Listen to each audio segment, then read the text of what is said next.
Just beyond the altar of incense was the Holy of Holies.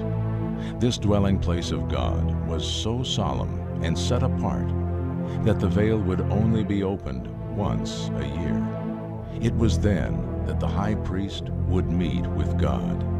Pushing back the veil reveals the article above which this most holy meeting would occur: the Ark of the Covenant. Stored inside the Ark were three very important reminders of the people's relationship with God. Each one reminded the Israelites of having learned a specific lesson from God. The value in keeping these three items was to build a remembrance of God's provision and direction for His children. Since the desert could not produce enough food for all the people, God provided a special food for them every morning: manna. 6 days of every week, they collected this heaven-sent food.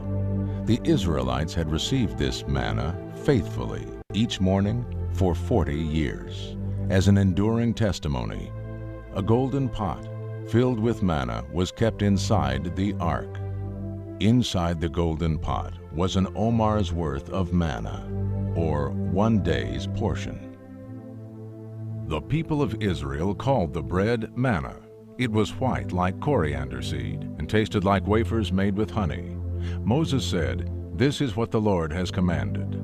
Take an omar of manna and keep it for the generations to come, so that they can see the bread I gave you to eat in the desert when I brought you out of Egypt. Then place it before the Lord to be kept for the generations to come."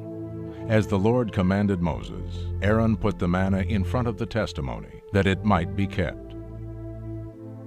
The difficulties of life in the desert became a heavy toll for many of the Israelites. They even revolted against the leaders God had chosen for them. Yet, God proved to them that He had chosen their leader. The sign for this was Aaron's rod that had miraculously budded, flowered, and bore almonds all in one night. This was their reminder to not complain against the Lord's chosen. Speak to the Israelites and get 12 staffs from them, one from the leader of each of their ancestral tribes. Write the name of each man on his staff. On the staff of Levi write Aaron's name, for there must be one staff for the head of each ancestral tribe. Place them in the tent of meeting in front of the testimony, where I meet with you. The staff belonging to the man I choose will sprout, and I will rid myself of this constant grumbling against you by the Israelites. The next day, Moses entered the tent of the testimony and saw that Aaron's staff, which represented the house of Levi, had not only sprouted, but had budded, blossomed, and produced almonds.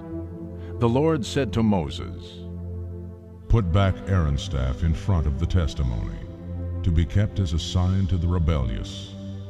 This will put an end to their grumbling against me, so that they will not die." The best known of the reminders kept inside the ark were the 2 stone tablets engraved with the 10 commandments. These tablets contained the primary rules they were to live by, which would protect and govern them. God would also use these to examine their faithfulness and commitment to following Him. Chisel out 2 stone tablets like the first ones, and I will write on them the words that were on the first tablets.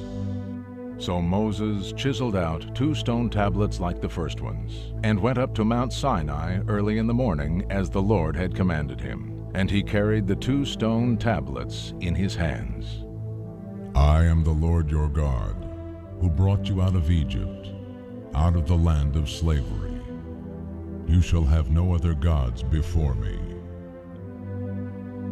You shall not make for yourself an idol in the form of anything in heaven above, or on the earth beneath, or in the waters below.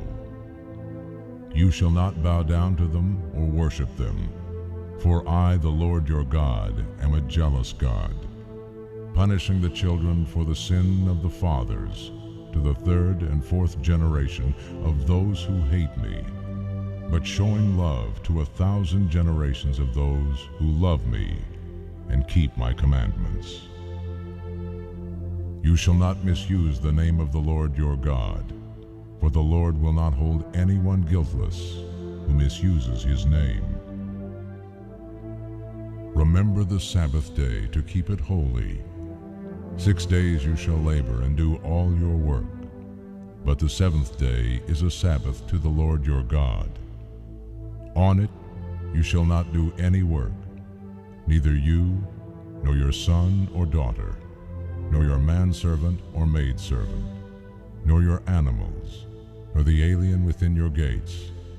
For in 6 days the Lord made the heavens and the earth, the sea, and all that is in them, but he rested on the seventh day. Therefore the Lord blessed the Sabbath day and made it holy. Honor your father and your mother, so that you may live long in the land the Lord your God is giving you. You shall not commit murder. You shall not commit adultery.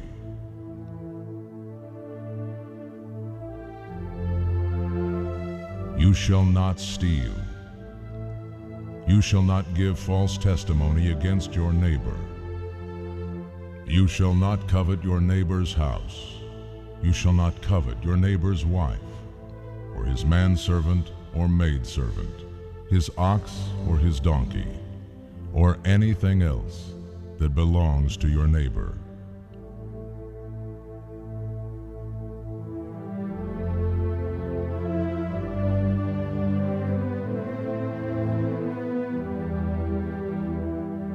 It is here, just above the cover to the Ark of the Covenant, also known as the mercy seat, here in this space where the cherubim have set their full attention, that God's presence would appear to and meet with the high priest on a specified day, and then only once a year. The Holy of Holies had no lampstand, no artificial light was permitted. Here in this place, where the immortal God would meet with mortal man, the only light came from the powerful purity found in the presence of God.